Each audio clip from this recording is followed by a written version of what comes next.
Netcasts you love. From people you trust. This is Twit. Bandwidth for All About Android is provided by CacheFly at CacheFly.com. This episode of All About Android is brought to you by ZipRecruiter. Hiring? ZipRecruiter has revolutionized how you do it. Their technology identifies people with the right experience and invites them to apply to your job. Try it for free today at ZipRecruiter.com/Android. And by FreshBooks, the easy-to-use cloud accounting software for small business owners. Try it for free for 30 days at FreshBooks.com/AAA. And by IT Pro TV, binge-worthy learning for IT pros. Visit itpro.tv/allaboutandroid and use code AAA30 to get a free 7-day trial and 30% off a monthly membership for the lifetime of your active subscription.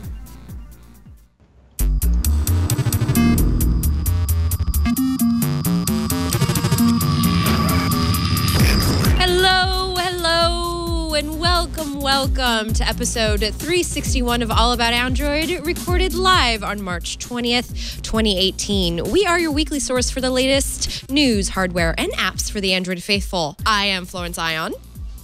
And I'm Ron Richards. How you doing, Flo? Did you notice I was trying a little John Oliver thing?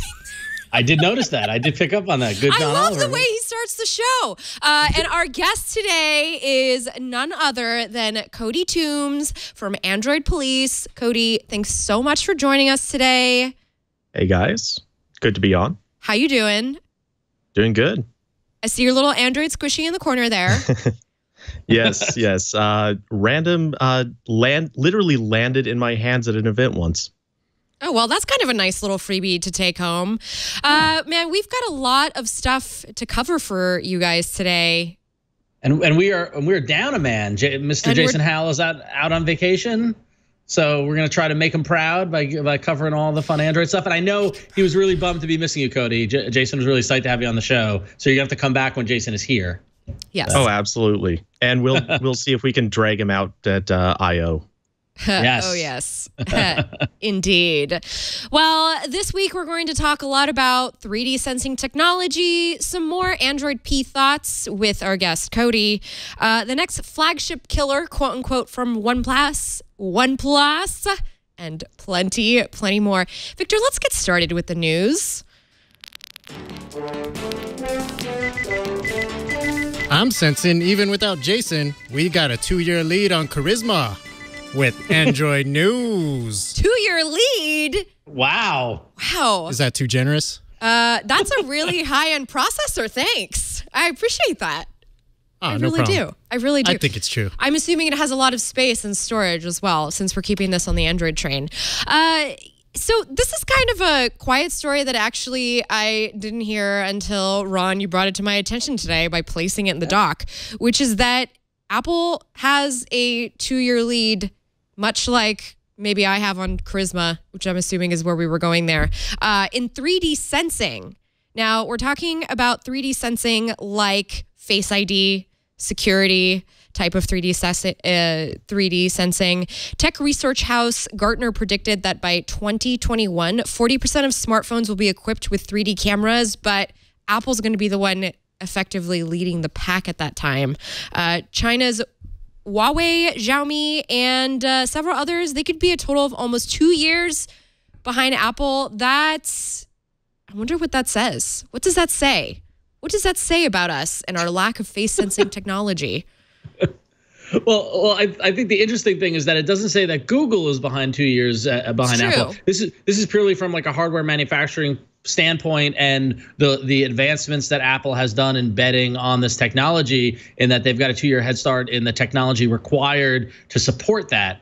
I don't know, Gartner. I don't know how you feel about Gartner. Sometimes they say some stuff. Sometimes they're a little wacky. They definitely sometimes come off, to, at least to me, as a little pro Apple.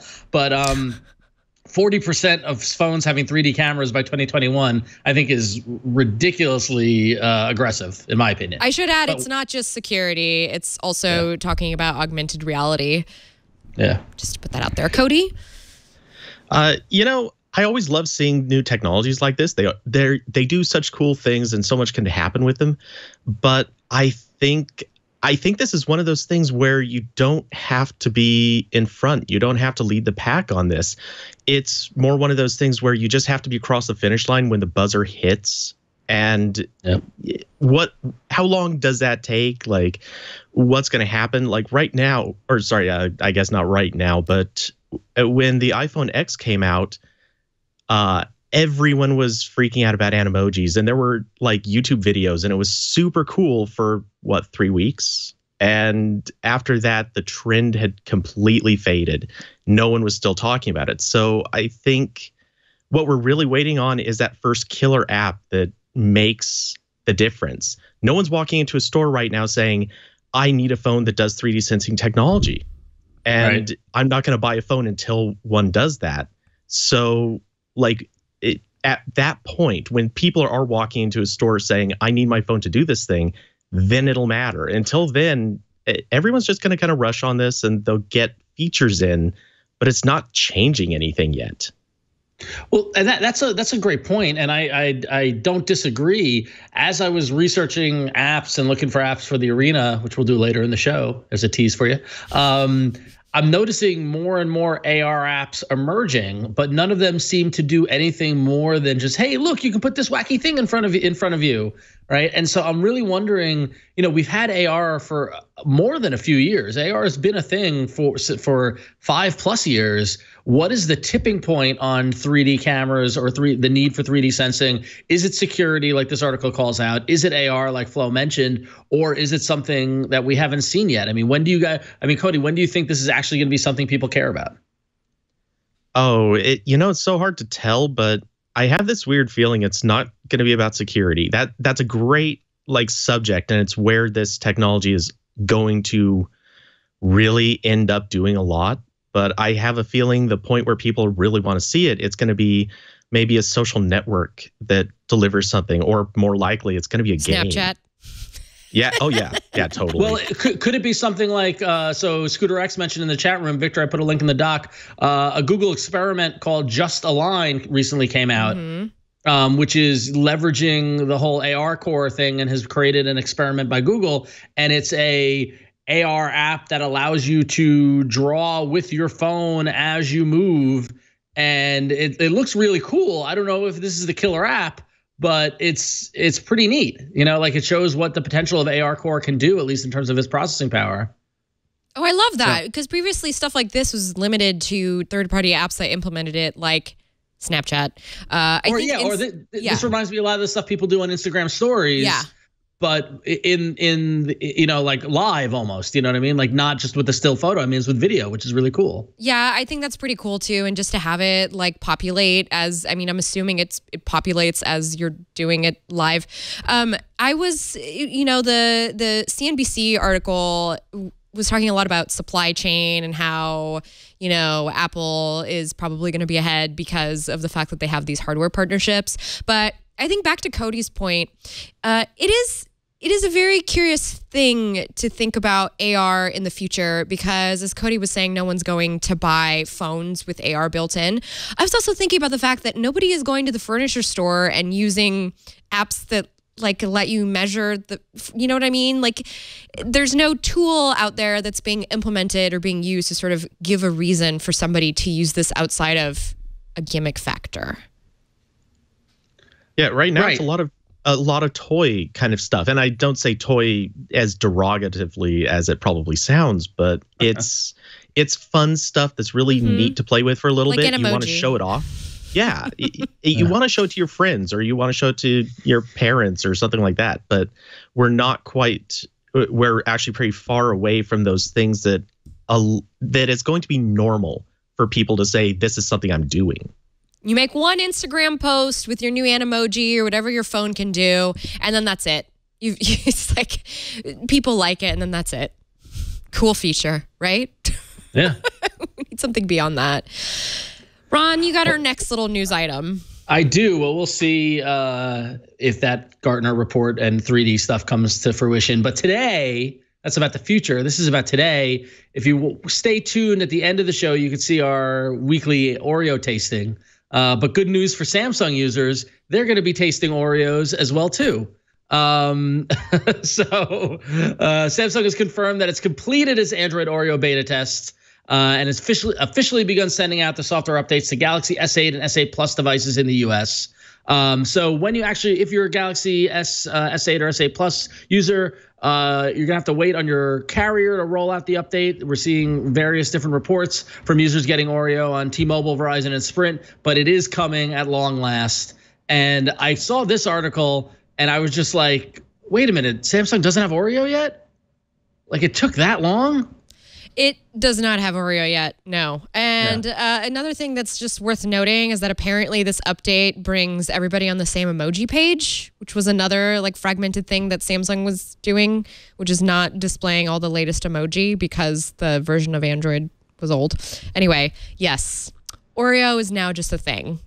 And by the way, P is now developer preview.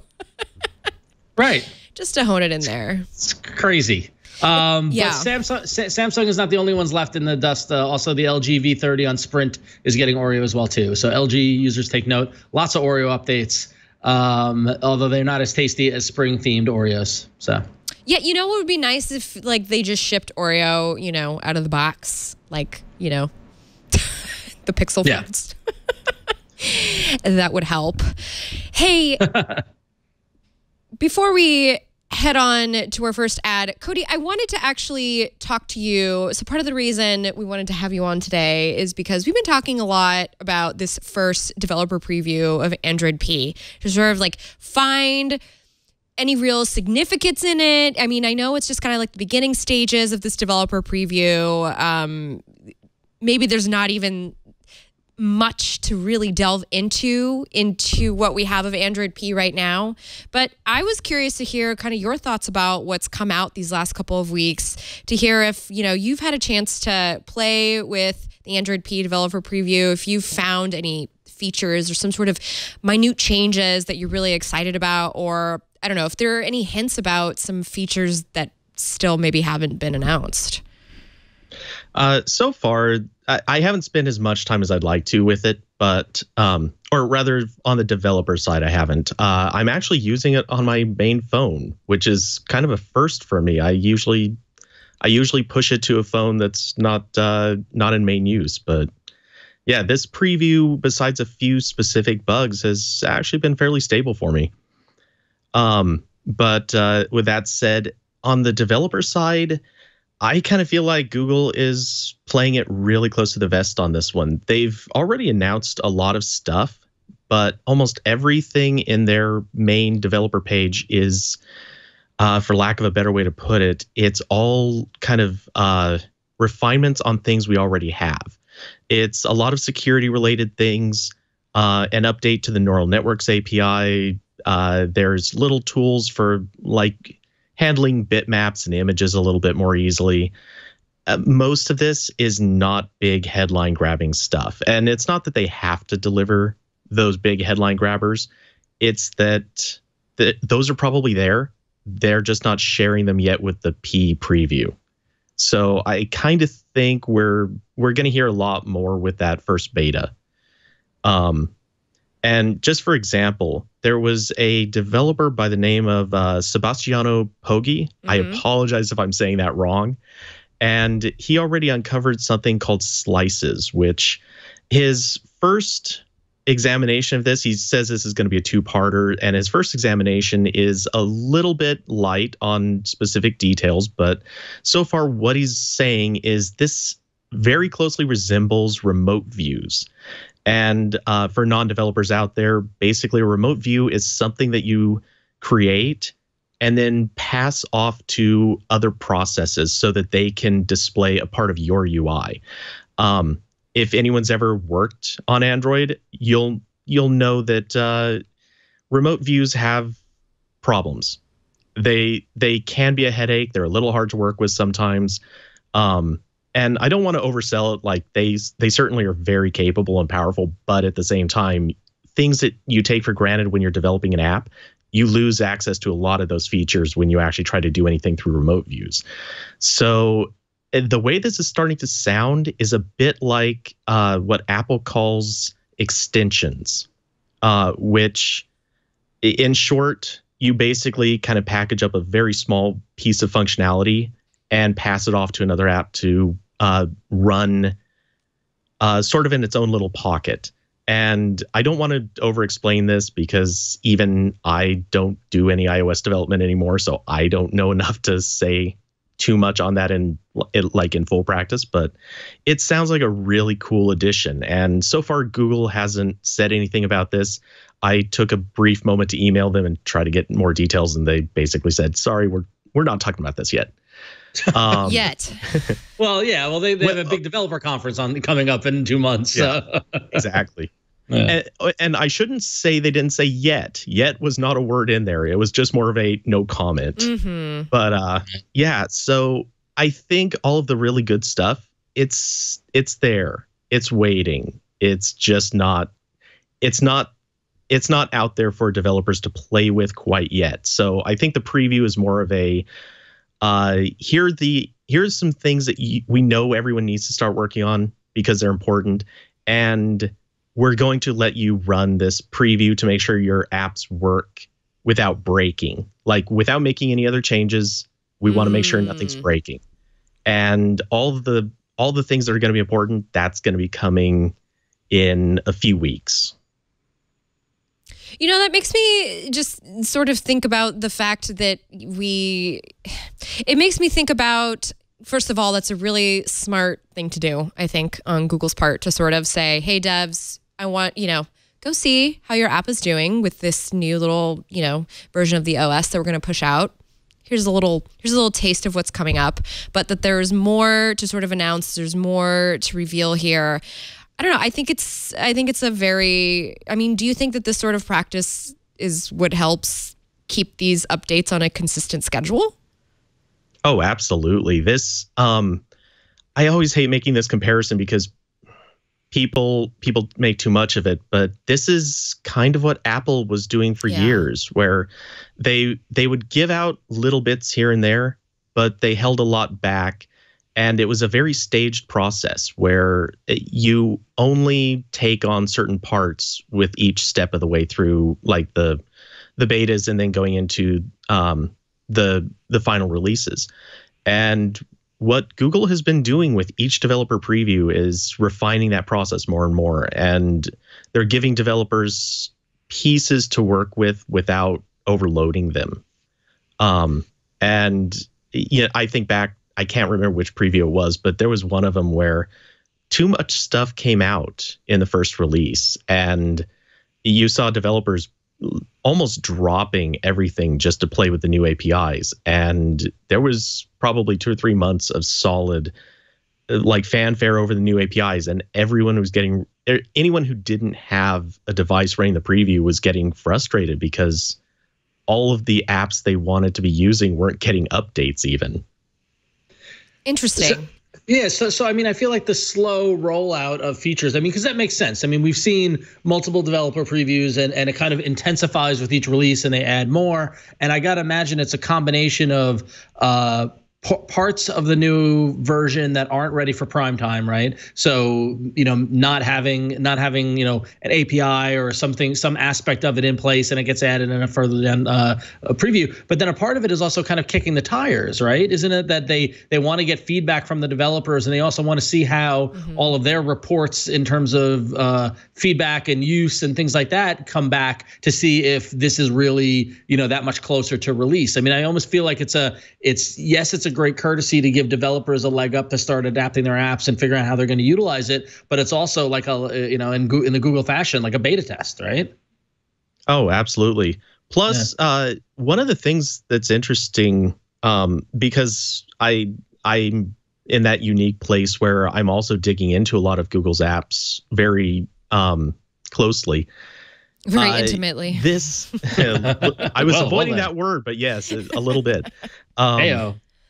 One of the interesting twists is it also gives Google's own product teams an opportunity to test on the platform with a public release without necessarily opening everything up to developers to mess with quite yet.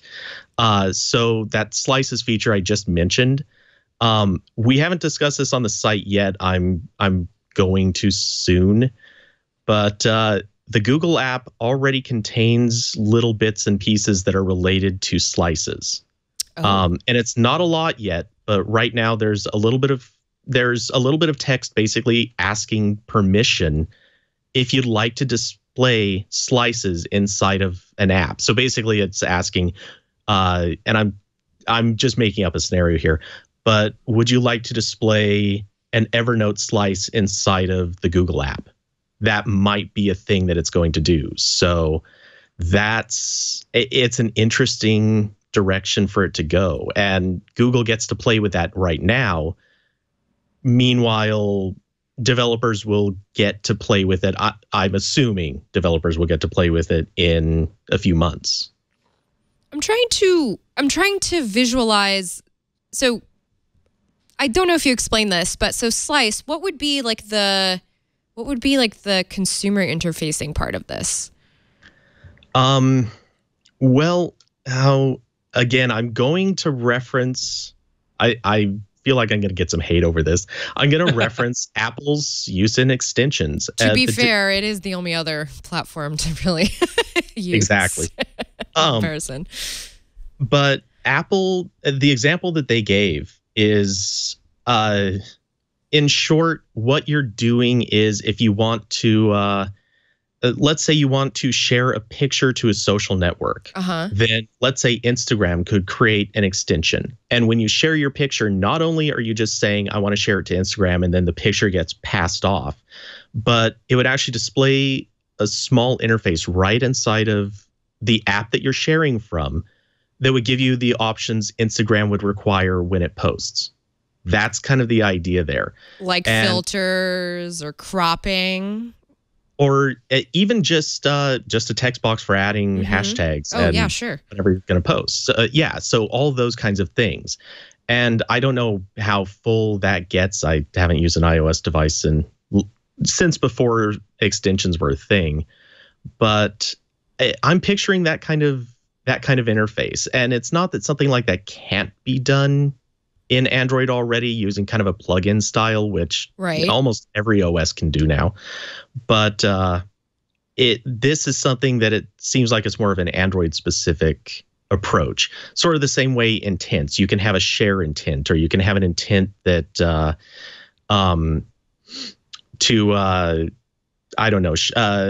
save a contact or take a picture. I'm picturing slices may work something like that.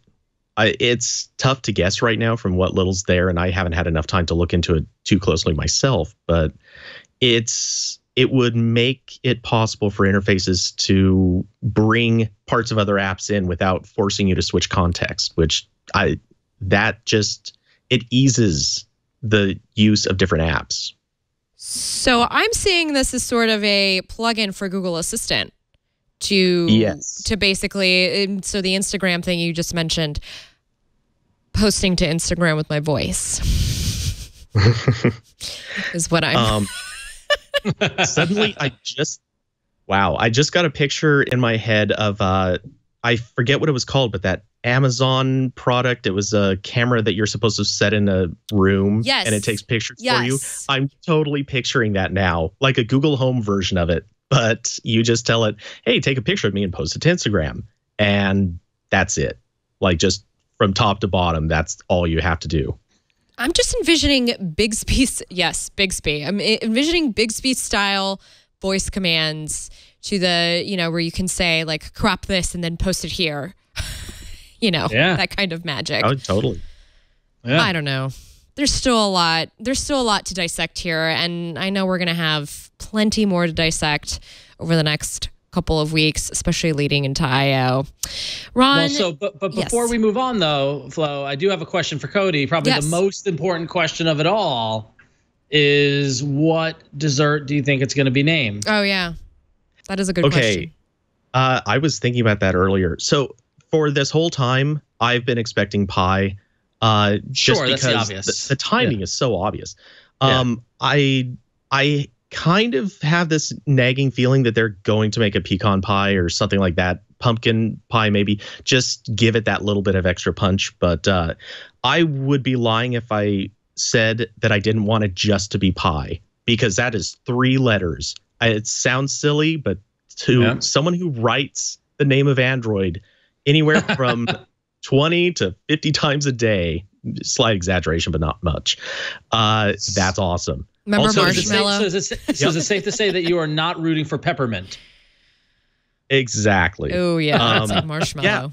No, I'm dead serious. When they announced Oreo, I had that brief moment of, you know what? I remember what it was like writing Marshmallow. I'm glad that's not happening. For the next year, I get 4 letters. That's it. And dude, you need to get Text Expander or an app like that where you just do a keystroke and it fills in the text.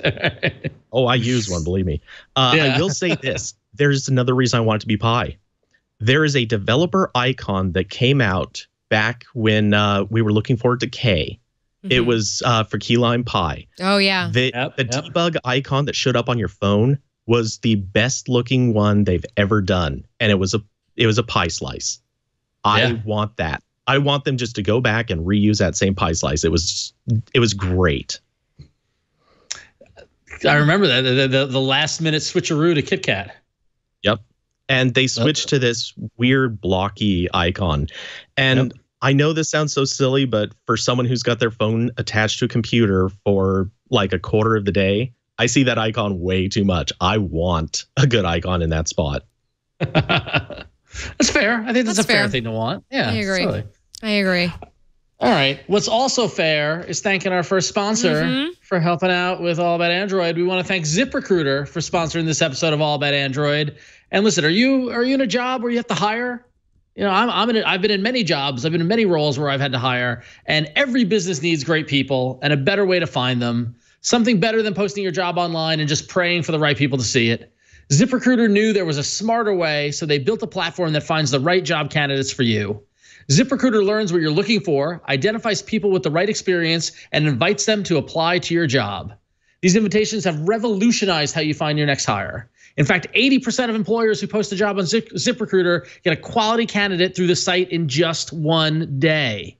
And ZipRecruiter doesn't stop there. They even spotlight the strongest applications you receive so you never miss a great match. The right candidates are out there. ZipRecruiter is how you find them. And I got to tell you, over the years, I've hired a ton of people, and it's such a chore. It's so painful. ZipRecruiter is the smart tool that we need to make hiring smarter, better, and more effective. It's so great. So many companies are using it. If you're in a position where you need to hire folks, look at ZipRecruiter. It will change your life. You want to spend time working, not finding people. You want to hire people and get them to work for you. That's why ZipRecruiter is great. That's why businesses of all sizes trust ZipRecruiter for their hiring needs. And right now, you can try ZipRecruiter for free. That's right, totally free. Just go to ZipRecruiter.com/Android. That's ZipRecruiter.com/Android. And find out what's going on at ZipRecruiter.com/Android. And we thank them for their support and for helping us hire great candidates. Thanks, ZipRecruiter.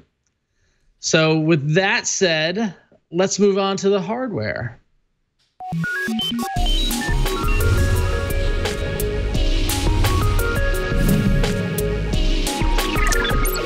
It's that time of year again.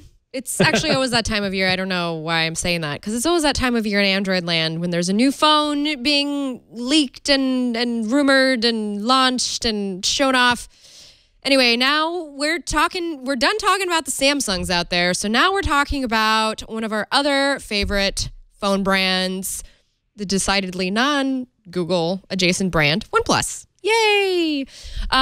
So here's kind of a little idea of what maybe the OnePlus 6 might look like. So it's expected to share the same design, or at least this is what's kind of being said in the little like rumor mill, is that the OnePlus 6 is supposed to look like the Oppo R15. So this is what the Oppo R15 looks like. And so whatever's happening here, we can expect to come with the OnePlus 6, maybe, possibly. What's also interesting to note, by the way, is, and I want both of your opinions on this, is the 19:9 ratioed notch. That's what I'm going to call it. The ratioed notch is 19:9. Cool. Or something like that. I like 19:9. I like wacky resolutions. That's extremely wacky. I mean, I'm with if Jason was here, he would be saying he doesn't hate the notch, and I don't hate the notch either. Cody, where do you stand on the notch? I've not been a big fan of the notch. I don't know. I haven't used a phone that has one yet. Maybe I'd feel different once I've got one in hand, but it kind of bugs me. I don't know. Again, I'd have to try it first, but I hate making judgments without having one in hand. I don't think it looks good, and I would hate watching video on it. So, yeah. Oh, yeah. That's a point. That's a thing I always forget about is the video thing. So, yeah, apparently the OnePlus 6 might have a notch. And if we just want to throw out some specs out there, that's a possibility.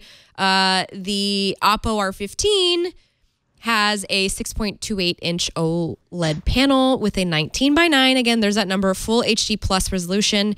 And that's a 90% screen-to-body ratio, by the way. That's a hot marketing statement to put there. I just have to say, not quite 100, but 90%, which is like just enough for you to kind of like put your finger there on the edge, just in case you needed that little tiny bit of bezel. It's still right there for you, 10%. This device has a 12 nanometer MediaTek Helio P60 in it. I'm doubtful that I'm doubtful that the OnePlus 6 would have a MediaTek processor in it. But I mean, there's a lot more time for this to incubate. So I usually expect a summer release out of OnePlus. That's kind of been the standard for the company the past couple of years. So they do a nice release. And they do a nice release. They do a standard release in the summer around June, July time. And then kind of a nice little follow-up in time for the holidays toward the end of the year. So I'm kind of assuming in a couple of months, we're going to have maybe same body style. I imagine very different specs, even though these specs aren't too bad, I guess. Except for, anytime I hear MediaTek, I'm just like, oh, MediaTek, It's not like... Doesn't get you, It doesn't get me like, Qualcomm. Well, so do you think the flagship killer status of OnePlus is tired or wired? Do you think that that's something that they need to move on from? No, because I think now the new killer is the new thing to kill is the Pixel, right? So we have to ask ourselves if there really is a kill-worthy shot here from OnePlus. For whenever this comes out, if it will be a kill-worthy shot, if it will be a straight shot to the heart. I was trying to think of a very less graphic. Anyway, that metaphor is going too far. So it really is. Cody, there's notch appreciation in Android P. So you're not going to get away from notches. No, it's definitely one of those things that's there. I don't know that I'd say it's there to stay as like a common trend. Well, no. What I mean by that is I think right now a whole lot of manufacturers are going to be experimenting with it, which there's a whole like experimenting in college joke to be made there. But we won't make it though. It's something that they're trying out because it's trendy. It's popular for the moment. I don't know that I really buy that it's going to be something that everyone's going to be doing in, let's say, 2 years, or maybe it'll take longer. Maybe it'll be something that just happens for the summer. We'll see how it plays. But I feel like it's not going to be that big of a deal in the long run. And as far as support in Android, I mean, it would be really bad if Google didn't make it easier to support. Then you're leaving it to all the manufacturers to put out their own custom support, and that's such a bad idea. Yep. It never works when each one is trying to release their own custom SDKs to support their slight variation on the hardware. To a certain degree, Google has to support trends if there's enough mass to it. You know what I mean? They might not like it, but if enough manufacturers are going in that direction, they need to put it in a position to support it, because it might be a bad experience on Android, which then looks poorly on them. Yep. So. Yeah. Or they make it a proprietary thing that only, or the manufacturers do like the olden days where they would put out, an update that was just for their software. And so we'd have to do all these proprietary things, Samsung and LG doing a lot of proprietary things. The worst. Not that, I mean, who knows? Who knows? Why is this a trend? I don't know. Can somebody just write me and tell me, write us? Isn't that your job? Yeah, it is, right? But I'm looking at other stuff right now. I don't have time for the notch thing. This is a call to action. If you have a love affair with the notch, I want to know why. Do you have a love affair with the notch? Call Maury Povich now. Jeez. All right. Anyway, moving on. Everybody knows I love tablets, and if you're looking for a new tablet, listen. If you work outside, if you're a contractor, if you do something with telephone poles or in outside in the weather, you might want to pay attention to Samsung's latest rugged tablet, which is going to be available in the U.S. for just $420. It's good. Like I mentioned, it's gonna have a focus on industrial workers and be very weather resistant. It's an 8-inch tablet with an unnamed octa-core chip, 3 gig of RAM, 16 gig of storage with expansion, running Android Nougat. Sorry, yeah, Nougat. I always gotta say it correctly. It's gonna have a low res resolution at 1280 by 800 and a 4,450 milliamp battery. It's got USB-C and it comes with an S Pen. And there's an LTE model that works on Verizon and AT&T. And this is totally focused at, like I mentioned, contractors, industrial workers, folks that are outside. I want to say UPS man, but they have their own technology. I don't know if they're on tablets. They've got those cool little things, those like pen-like devices or whatever. But this is a nice rugged tablet that maybe even if you're looking for a tablet for your kids to knock around, it's got enough protection there for it. And it's got the S Pen, which you can use for coloring books. Yeah, so that's a lovely books. thing. It's nice to see Samsung keeping the tablet flame alive when everybody's running for the hills. So especially considering that there are no new Android tablets to really talk about. I mean, it's sad. It is sad, but I wonder if that's because there just maybe isn't a need for it. Potentially. I love mine. I still use mine. I love it. I know, but yours was half the price of this one. True. That's a good point. $120. I mean, yep. Could probably buy it anyway. Not going to tell you to buy an iPad Mini on the show, but but if you're looking for a good tablet, we're all just waiting on Fuchsia. That's where we all just know the Android tablet thing. You mean the fusion, the fusion of Fuchsia? Yes. No. All of us at AP, we keep joking that Android tablets are just kind of like 10 minutes away from being just quietly sunsetted, and Fuchsia will. Yes, I know. I read all of your Twitter feeds.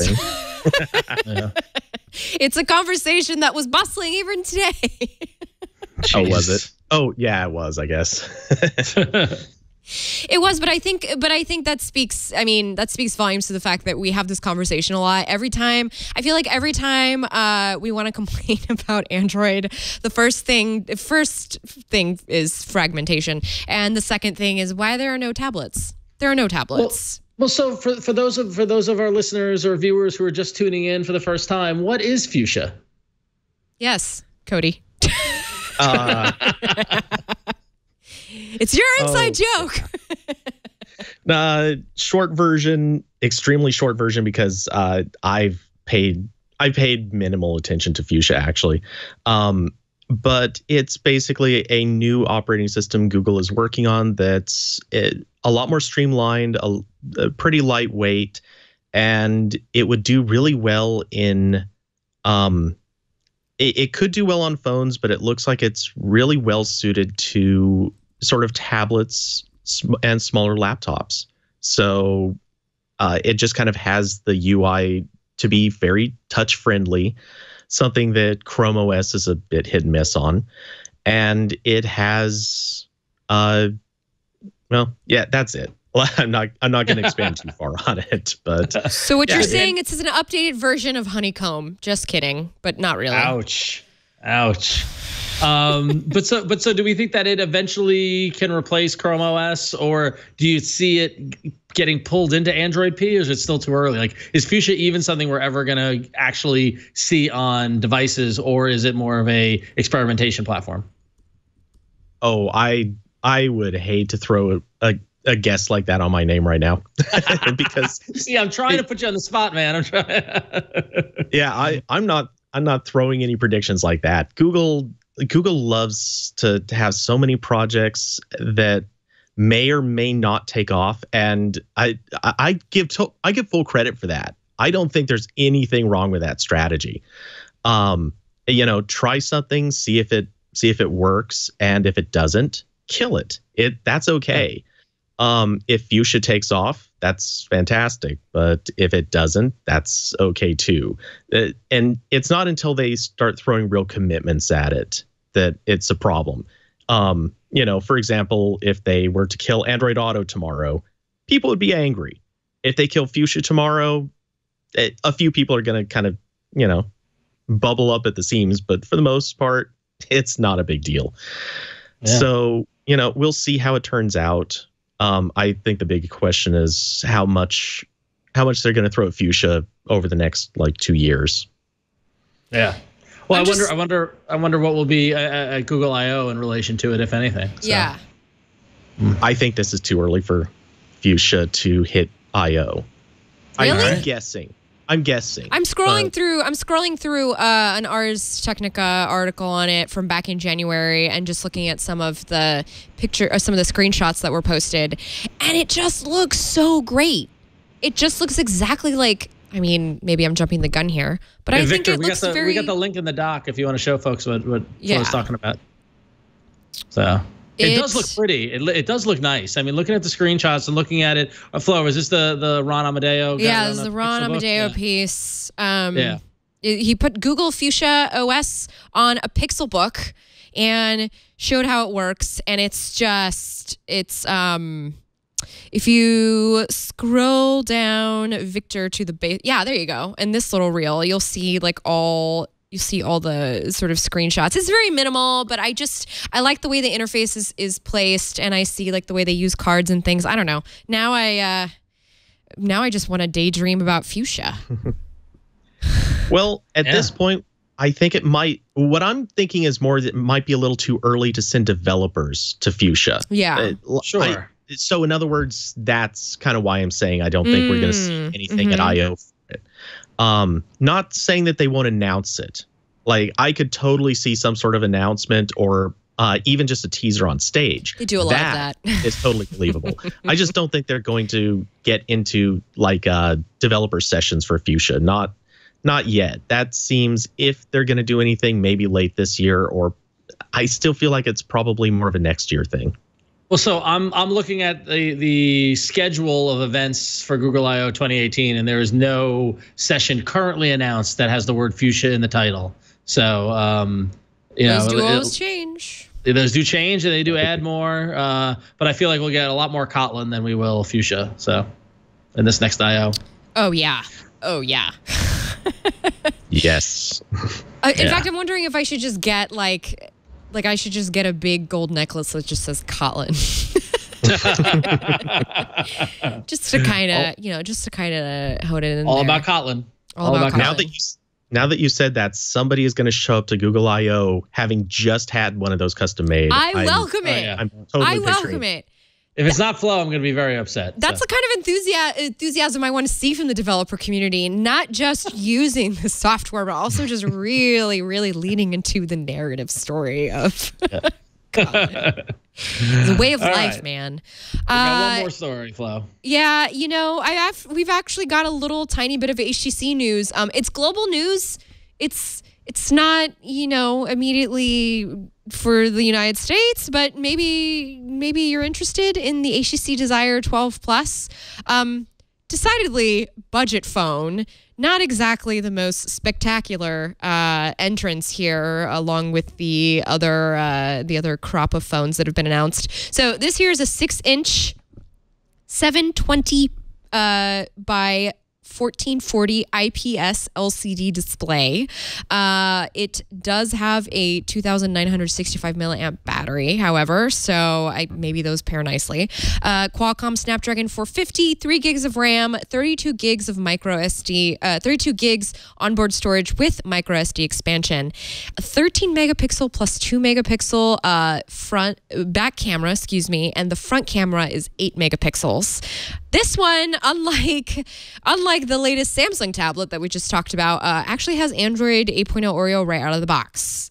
So I'm actually wondering, by the way, if this is going to be standard practice, just with the whole, HTC employees now residing in cubicles right next to other Google employees. I don't know. What do you guys think? Am I just wishing here? I think you're wishing. I think I'm wishing.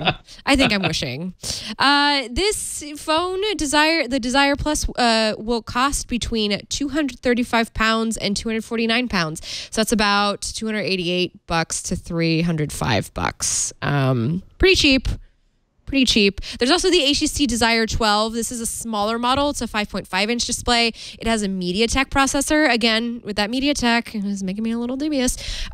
2 to 3 gigs of RAM, depending on the region. 16 or 32 gigs of storage, depending on the region as well. 13 megapixel back camera, 5 megapixel front camera. Smaller battery, 2730 milliamps. This one has Nougat out of the box. So there goes my wishes. My wishes were not fulfilled. Aw. Yeah. Too bad. Sad. Too bad. All right. But if you live overseas, how about it? I think our next sponsor can help fulfill some of your wishes, though, Flo. Oh, absolutely. And we want to thank FreshBooks for fulfilling Flo's wishes, as well as many other hardworking individuals. Because FreshBooks is fantastic, because now we're right in the thick of it. The clock is ticking. It is tax season, and that is often one of the most stressful times for freelancers and small business owners. But guess what, guys? It doesn't have to be. You can fight your tax fears with FreshBooks, the easy-to-use cloud accounting software for small business owners. FreshBooks' intuitive dashboard will give you quick access to your spending, outstanding balances, total profit, and other accounting reports, so you'll know how you're doing at any given moment, which is key when you're running your own business. If you're a small business owner or a freelancer, you want to know how your business is doing. You need to be on top of your finances. FreshBooks is the way to do it, because FreshBooks will automatically connect to your bank account and update expenses daily.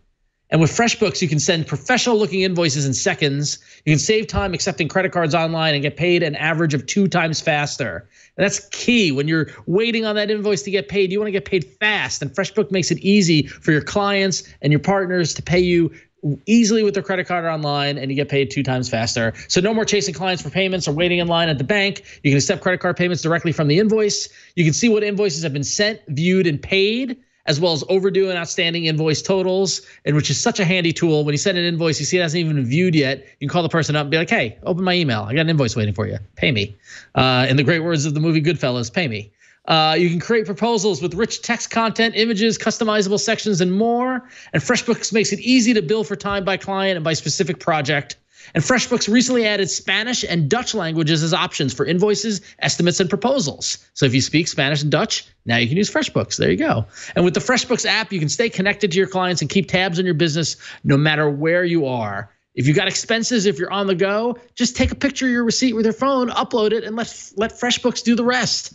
FreshBooks recently added a dashboard view to the FreshBooks Android app, which just makes it so much sweeter on your phone, on your Pixel, on your Pixel 2. Install FreshBooks, and you're ready to go. So set yourself up for a stress-free tax season next year with FreshBooks. From payment reminders to late fees, automate as much or as little as you'd like, and get back to doing what you love. And I know many, many freelancers and small business owners, my significant other included, use FreshBooks every day to keep on top of their expenses and their bills and invoices. And FreshBooks is fantastic. And you, my friend, can try it for free for 30 days. Just go to freshbooks.com/AAA and enter all about Android in the How Did You Hear About Us section. That's freshbooks.com/AAA. And we thank FreshBooks for their support and keeping tax season stress-free. Thank you, FreshBooks. Thanks, FreshBooks. Yay. And now, on to the apps.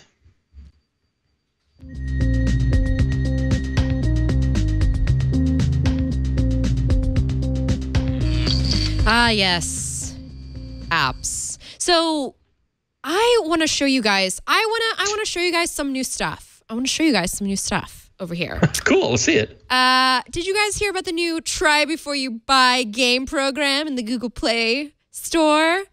I did. This is basically instant apps for games, right? Basically instant apps for games. So try before you buy. Let me actually lower the brightness just a tiny bit on this here phone. There we go. I think that's a bit better. So here is the Google Play Store. This is where you go and you get apps and games and other things. And as you may know, instant apps were, I believe, and y'all can correct me if I'm wrong, they were announced 2 years ago?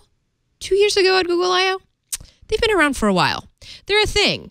So the concept behind them is that they load in here instead of you having to download an entire app packet, unpacking it on your little hard drive in here, because it's not a hard drive, little storage in here, and then launching it. So you're basically just emulating it. And if you go to the Play Store right now and you scroll down to instant gameplay, try now, install later, you will see a nice little thread of games that you can try now before you install. And let's see, some of the titles that we have, of course, are Words with Friends, Bubble Witch, Final Fantasy 15, I want to say that is. That's what XV is. I think that we should try Solitaire, though, before we install it. So we would hit the Try Now button on the app page, and it would load a bit for me. So there we go. There's Solitaire. And so I can just play it as I need. Look, and ads and everything right there for me. I'm not sure if there is a timeout on this, but yeah, like how much can you use it? Like, right? Yeah. I have not established yet. Although it is apparently #1 trending card game. Good for you, Solitaire, from Zynga. If you want to try that, I mean, go ahead and see. Again, I don't know how long it's going to last you to be able to try these games, but it's just nice to know that there's 6 of them right now that you can. So here's a question. Instant apps was supposed to be like a game changer, right? Yes. It has not affected my life one bit. I imagine it's because it's not really being implemented. Right? I don't know. Cody, am I right about that? It's a piece of code that you drop in as a developer, right? And then it just kind of does the magic from there. It's one of those things that, for lack of a better way to say it, it's a combination of problems with discovery, and a lot of developers haven't seen a good reason to implement this yet. Or even if they have seen a reason, they're not necessarily having an easy time making it a highly accessible thing. At least that's what I've kind of heard here and there. It's a great idea, but I think just too many people don't know it's a thing that they can do. Yeah, it's really true. And so, but now I wonder if apps don't really lend themselves to this kind of thing where games, the less time it takes to download and install that game and see whether you like it or not. Like I have started to say install a game and then see how long it takes to download and cancel it and move on. So I could see this as being a super game changer for games. Yeah. Game changer. Get it? But I'm thinking about like the Yelp app, which I just, absolutely do not like having installed on my phone, but kind of need it sometimes so I can figure out what people are saying about where I'm about to eat. Right. Which is fair. Yeah, I think there are definitely some apps where it makes a lot of sense. It's just how often are you looking to do that? And are you thinking about going and installing the Yelp app as opposed to just looking it up each time to use the instant app version of it? And so, depending on how you use your apps, you may or may not necessarily go for that. What worries me about games, maybe I shouldn't say worries, but I think about demos that I played on like a PlayStation 4. How many times, I don't know if you guys have ever downloaded any of those, but you're talking about like a 30 or 40 gig download to get a demo. And then when you want to get the final the full version, you'd have to add, 5-10 gigs to that download. It's because they're transferring this massive, the actual ability to play the game, all the code that's behind it, and a lot of the resources. And then when you're talking about getting the full game, you're usually just adding maps, or you might be adding some dialogue. And there are certainly games that differ from that, but I don't know how well that fits into instant apps. Yeah.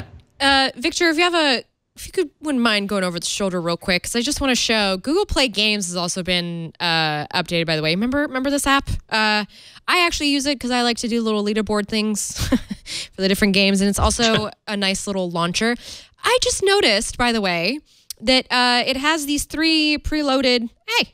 Has these 3 preloaded games. It's a built-in Google game. You can play Pac-Man, Cricket, or Solitaire. And then if you tap over to the arcade portion, you will be able to watch little trailers for games that you might be interested in playing.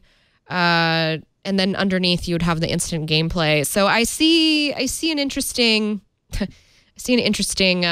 trend here, a renewed focus, or rather at least a nice little makeover of the games portion of the Google Play Store. Yeah, I think games developers must be all over this. I got to see this as a huge It was announced, in tandem with GDC this week, which is taking place. Right, which makes sense. Yeah, San Francisco this week. So, well, so a little more Google news that might be interesting to a lot of our listeners, viewers, because I know if you're like me, I'm a big into the podcasts, not only making the podcast, but listening to the podcast. And we've had about 2 years of podcasts available in Google Play Music. And long story short, nobody uses them there. I don't know if you guys have seen differently or heard differently, but I don't know anybody who uses Google Play Music for their podcasts. But Google has had and tinkered with interesting integration in the Google Search app. And as of now, they started rolling out recent changes to the Google Play to the Google app itself. I'm hearing music. I'm sorry. Wow. Did something autoplay on you? Yes, the article autoplayed on me. It's freaking me out. I'm closing it. I apologize. There we go. I couldn't find the little icon in the Chrome bar. But yeah, so Android Police had the article on the Google Search app. You're able to subscribe to podcasts, and they have a new interface for actually consuming and playing them, which is interesting because the Google Search app is tied into Google Assistant, which is tied into Google Home. And you start seeing better usage and better management of your subscriptions and your podcast plays that you can directly from the Search app as opposed to going into Google Play Music, which I think makes a lot more sense. And you're seeing a lot more services bubble up to the Google Search app, which is basically the native app, on Android that you're using constantly. So this could be interesting for podcasters out there, and you have it kind of right there. You're playing with it live right now, right? Well, so this is the Google Search app. Hey, don't do that right now. Sorry, guys. I'm in the Google Search app, and it gives me a little play button for our different episodes of All About Android, but it doesn't, and the ability to add it to the home screen, but not to subscribe. And then when I go into, well, granted, this is the search. This is the search. I'm not in the Assistant app per se. Also, in the Play Music, it lets you subscribe. Well, yeah, but that's been there for a while. That's not really that new. But what it's doing is, so it would be in Google Assistant then. Yeah, it is. Or in the Google Search app. Okay.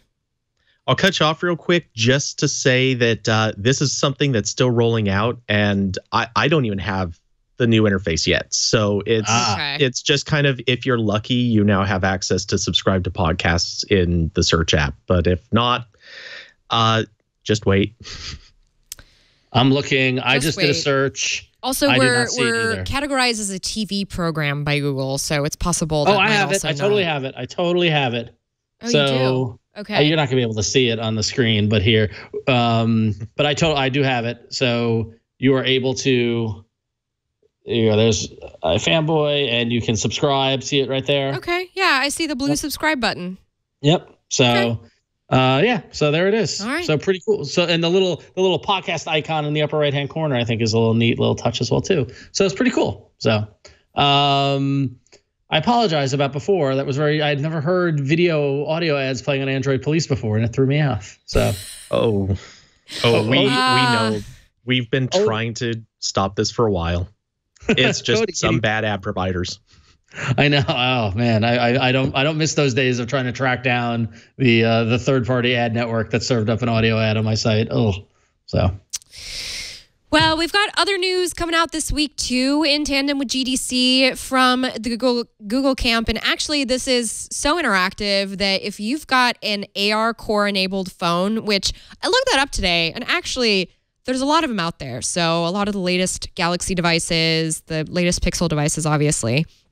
So if you want to head over to the Google Play Store that we just told you to go to, there are now over 60 AR Core capable apps that, or actually I should say this week, there will be over 60 AR Core capable apps launching on the Play Store. Many of them are games, but there are a couple of non-game ones on there as well, including Pottery Barn has one, IKEA has one. I got a press release this morning from Wayfair about their updated augmented reality abilities so that you can shop for furniture by kind of placing it in your house, that sort of thing. Other titles include My Tamagotchi Fever, which has gotten a lot of headlines in the Android, or rather in the game sphere in the last week, which I thought was very interesting. So any phone that supports AirCore, you can check out some of the apps that can now do it. And actually, Ron, that Just Align, that was also announced as part of this corral of apps that are being launched. That appears to be the gem of the bunch. Apparently, that is showing what you can do with AR Core to the max. So they're pushing this pretty hard. It's cool though. It's a cool little thing. It is. And, I think it's going to be like this, just a flood of releases, every couple of quarters, I should say. You got to get the developers on board, kind of seed these kits to them. Maybe you have to educate them on how to use these tools, that sort of thing. And I imagine that kind of outreach, with that news story that we had earlier in the show about the 3D sensing technology and how it's becoming more commonplace, then I imagine this stuff is going to become more commonplace. And so pretty soon every Instagram story is just going to be 3D stuff. Lots of video. 3D bunny ears on everybody. But going back to what Cody said earlier is that we still don't see the killer app for this stuff. So until that happens, I don't know if it's going to be if it's going to take an IP. Like in the chat room, they're talking about. Didn't someone mention that there's supposed to be a Harry Potter AR game? And I vaguely remember that from last year. Wasn't that at I/O last year? The Harry Potter AR thing? I thought it was way more recent than that. Yeah, that was recent. Was it the fall announcement? It was a fall announcement. I believe that happened during the Pixel announcement, actually. Okay, yeah. Well, that's supposed to be coming. Yeah. We'll see. Will it take an IP like that? The AR stickers in the Google Pixel phone with Star Wars characters was cool, and I did it once and I never did it again. Like, what is it going to take for AR to tip the scales? Yeah, and I also just think about the last couple of I/Os and how a lot of the AR demos were really centered. Honestly, they were very focused on either a consumer, I wouldn't say a consumer need, but an addition to your shopping experience, or as an education tool. Something you can get the kids to, look around the solar system, or, have like a giant globe that they can, look around and see weather patterns on. That's ultimately where I hope this stuff really makes some magic. So it's Harry Potter Wizards Unite, and it's due out this year. That's all we know. And it's by Niantic, the people who did Pokemon Go. So. Right. Oh, yeah, that's right. It's the Pokemon Go of Harry Potter. Will that do it? I don't know. Pokemon Go is a sensation. Yeah. So, I don't know. Really quick. No, go ahead. No, after you. What I'm really wondering about is how long is it going to take before somebody at Google says, all right, it's time. Let's put an AR core project together with Daydream, and I don't know, insert one other thing here. I feel like we need one more thing, like a new version of Google Glass or just something crazy. We've got to. Yes. And then combine that with like Skyrim VR. And so everything in my world looks like a Skyrim prop. People start looking, they have the whatever blacksmith's clothing that they wear, instead of that's what we need. So I guess it's a very Ready Player One. Jeez, we're just in time for Ready Player One. Or as JJ in the chat says, AR LARPing. That's definitely what I'm talking about. Yeah. AR LARPing. Yes. Well, did you see, speaking of Google Glass, and we were talking about John Oliver in the pre-show, did you see the John Oliver episode, I think 2 weeks ago, that talked about technology? Oh, no. Yeah, it was the Bitcoin episode. Yes. Where, and he said, talking about you got to be careful when talking about future technologies because you run the risk of looking like this. And he showed a clip of somebody praising Google Glass. And for a moment, I was like, oh, God, please don't show my clip. Please don't show my clip. Luckily, he did not. So that's good. But, yeah. Not good. All right. Anyway. All right. So let's thank our last sponsor before we get into the arena. This one's going to be a fun one because this episode is also brought to you by IT Pro TV. And you can build or expand your IT career with IT Pro TV. It might be a mouthful, but it's pretty awesome if you're an IT professional because IT Pro TV offers over 3,300 hours of binge-worthy on-demand training with more than 125 hours weekly. And that might not sound sexy, but if you're an IT professional, this is the stuff that you love. I have a bunch of friends who work in IT, and they're constantly binging on all the information they can get to stay on top of things, to be informed. And IT Pro TV is one of the best options for that. You can stream IT Pro TV's courses live and on demand worldwide with your Chromecast. It's also on Roku, Amazon Fire TV, if you have an Apple TV, on your PC, or you can just use their apps. They've got an Android app. It's awesome. They also have an iOS app if you go that way. So there's no need to go offsite for training. There's nothing worse than interrupting your work week, having to go offsite for training. You can do it all in your own time. And seasoned IT pros understand the importance of continued education for career development. IT Pro TV does IT live every day, so you know you're getting the most current IT training. They've got courses that include Certified Ethical Hacker, Kali Linux, AWS, Amazon Web Services, ITIL, and ISC2 Security. If you're interested in IT Pro TV's team solution, contact them for group pricing. So you can get your whole team on board. You'll gain full control over your team's training schedule so you can create custom groups and training assignments. You can see individual and group analytics, logins, viewing time, video downloads, and course completion tracking so you can get your entire team even more knowledgeable and better. So whether you're eager to start your new career in IT or you're a seasoned pro or you're looking for an engaging way to keep your team up to date, IT Pro TV offers effective and entertaining IT training. So visit itpro.tv/allaboutandroid to learn more about IT Pro TV's team solution and request a free team trial. Or if you're an individual, you can sign up for the individual monthly membership with a free 7-day trial at itpro.tv/allaboutandroid and use code AAA30 to receive 30% off your subscription for the lifetime of your active subscription. That's amazing. That's 30% off the entire lifetime of your subscription. Premium subscriptions, which include unlimited transcender practice exams and virtual labs, are normally $857 a year, but you only pay $600 a year when you go to itpro.tv/allaboutandroid and use code AAA30. Flexible training, binge-worthy content, ROI proven. IT Pro TV is a name you can trust. Join more than 90,000 IT Pro TV members today and get up on your IT stuff. Become a better IT professional. Thanks, itpro.tv, for keeping us educated and being a sponsor of the show. Awesome stuff. Thanks so much. Thanks, IT Pro.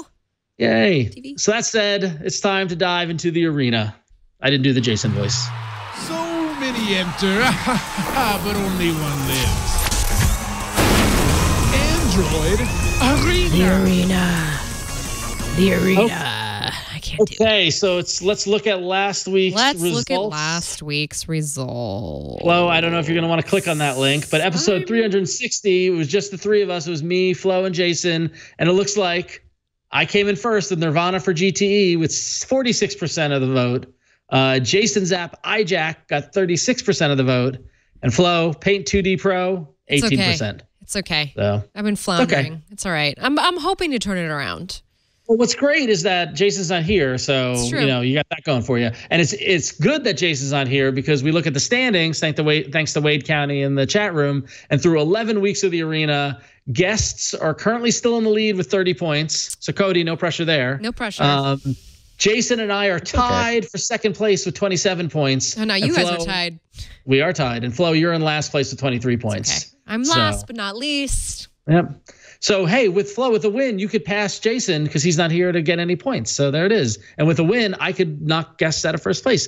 Anything can happen. Flo, you are up first. Yeah, I'm also first. So, haha. Yeah. Although I'm demoing all the apps today. So, yeah, hey, I'm making the poll while you're doing this. So we're all working a little bit here. Yeah. I found this app just totally while I was doing I need new apps to try and, overtake Ron. So I found this app. Now, I don't know if this app will overtake Ron, but I'm going to go ahead and tell you about it anyway.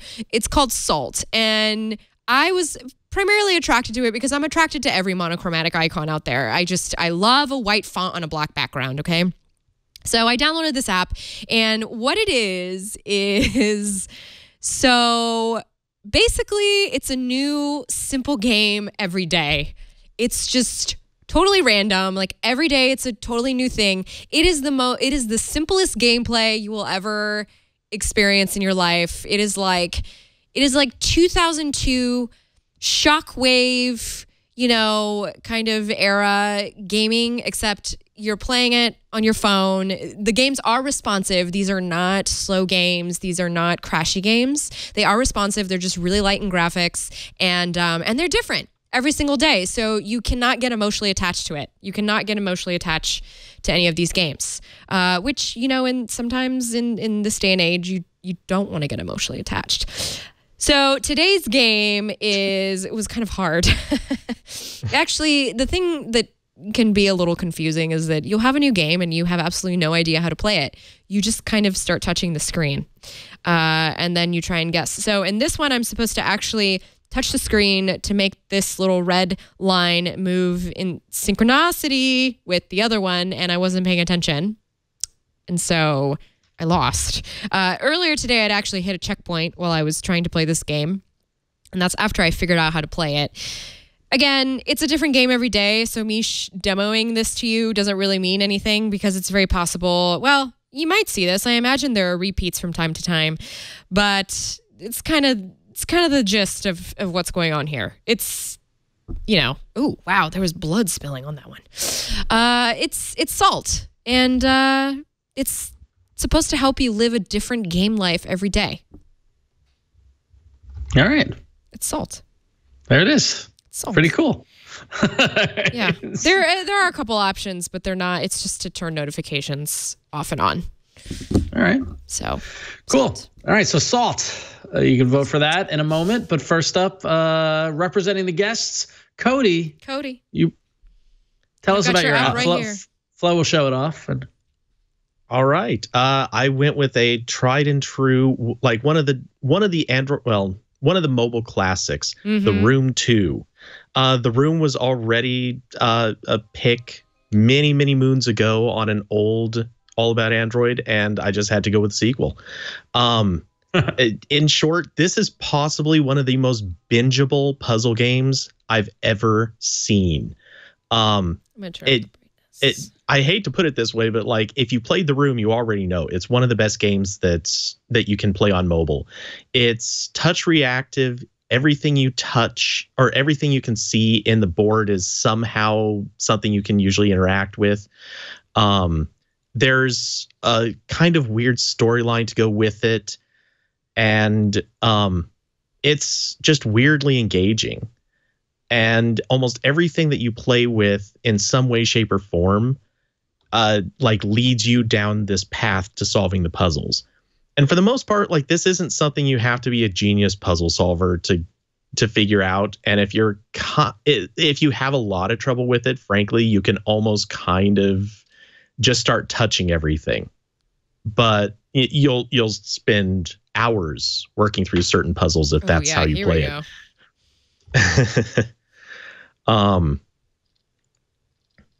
And it gives me a little bit of a Myst feel.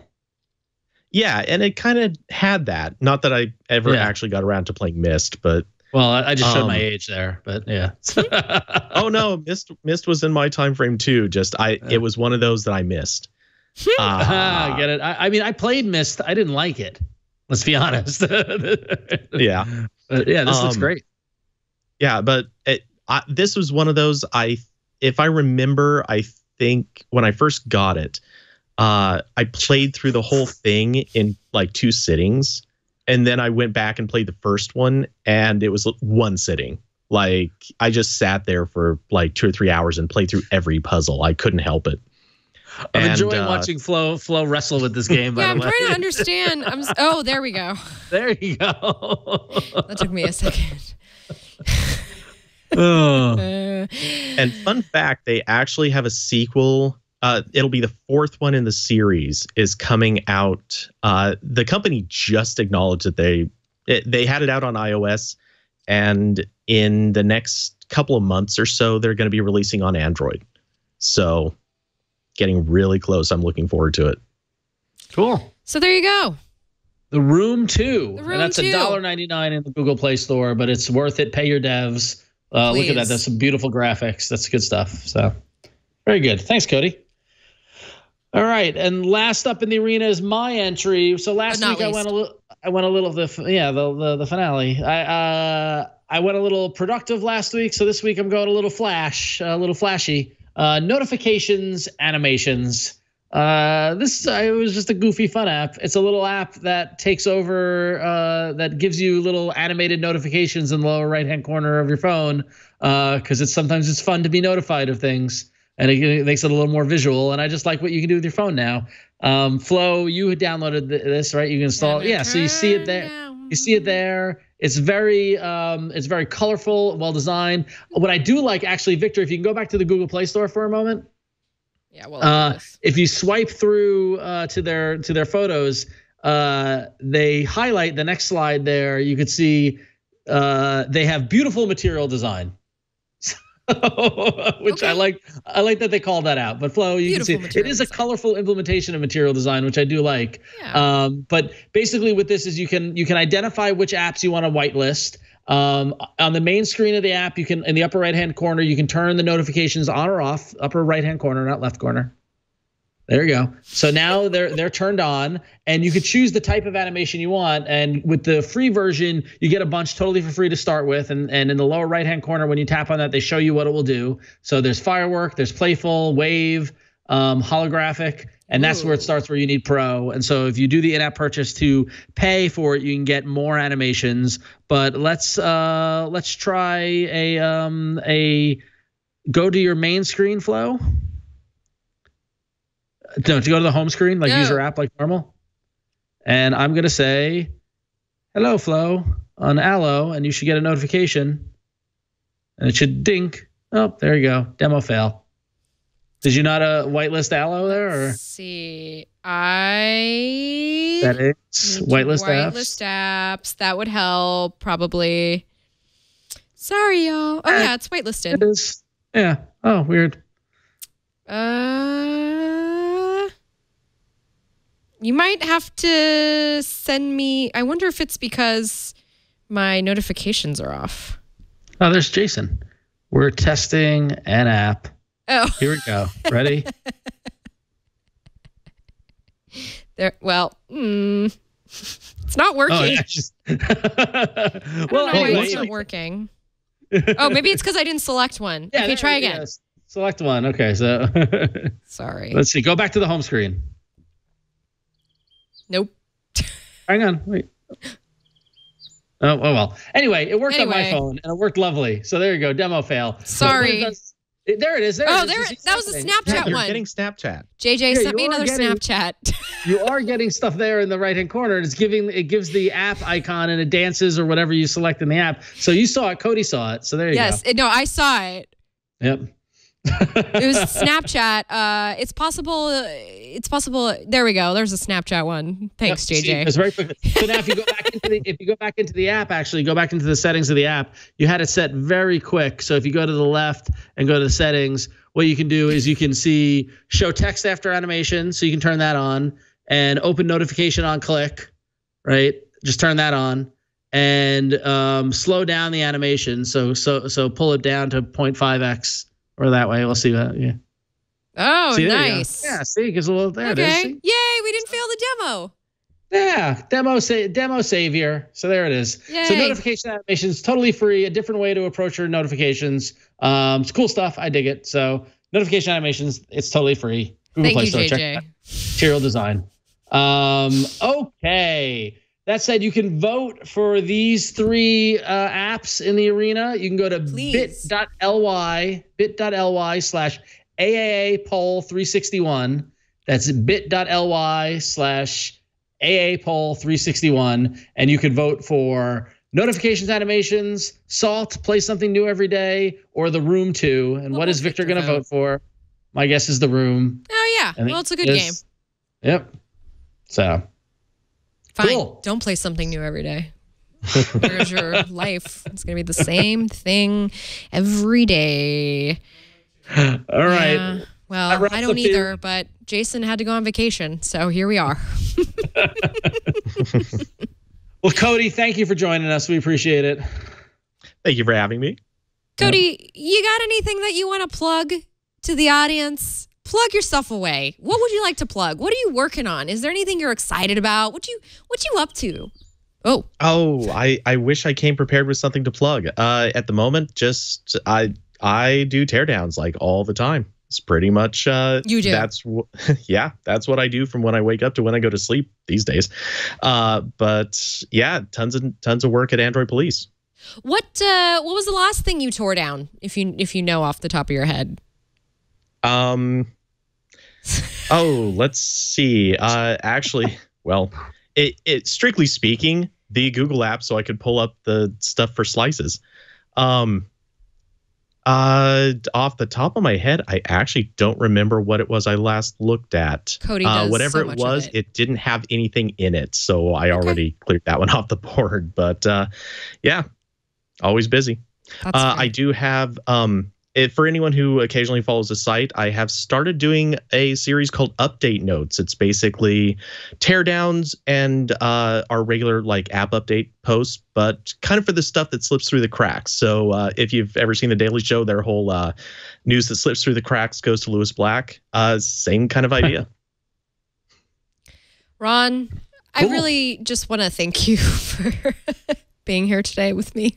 Sure. Hey, I'm here every week. Let's thank Cody for joining us, taking time out of his evening. Thank you so much, Cody. I appreciate it. Thank you, Cody. Everyone can follow you on Twitter, right? You're at Cody Toombs with an underscore in there. Yes. Yep. All right. Well, thank you, Cody. We appreciate you coming Cody. on board. I'm supposed to thank you. I'm supposed to thank the guests at the end of the show.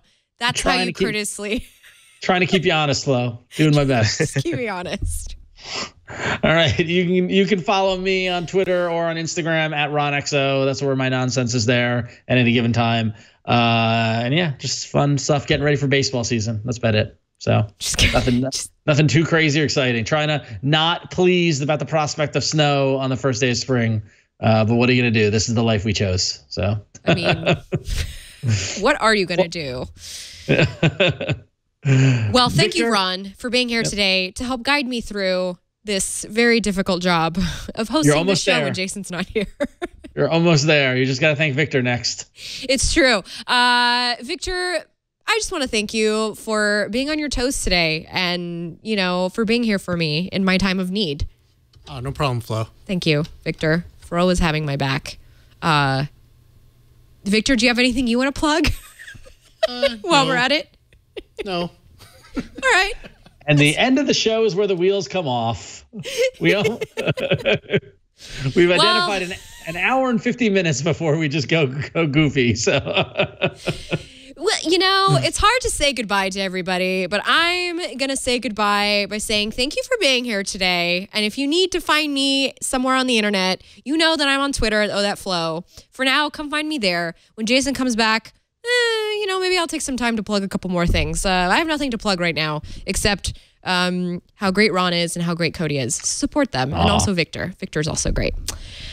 That's it for this week. Ladies and gentlemen, thank you all for joining us today. Don't forget that we do have a voicemail hotline. So if you want to call in and leave us a voice message, we will gladly listen to it and see if we can help you. You can call us at 347-SHOW, AAA. That's 347-SHOW, AAA. You can also send us an email at AAA@twit.tv, or you can tweet us at Android Show, and we'll read your tweet. If you'd like to look up Arena Apps List to see what we've covered in the Arena, that's twit.to/Android apps. And stats are also available at twit.to/Arena stats. Show notes and past episodes are available at twit.tv/AAA. And you can come watch the show live if you'd like to sit here with us in the audience by emailing tickets at twit.tv. It's totally free. Come if you want. Come hang out with us. We always appreciate having a little audience here. Or you can catch us live from home. You don't even have to come here to Petaluma on the stream every Tuesday starting kind of around 5 p.m. Pacific at twit.tv/live. Thank you everyone for tuning in this week.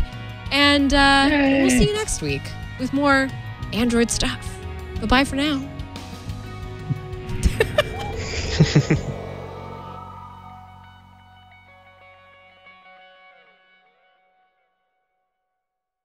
Well, Flo, you're tuned into the Earth's rotation and the time of year and little hippy dippy things like that, right?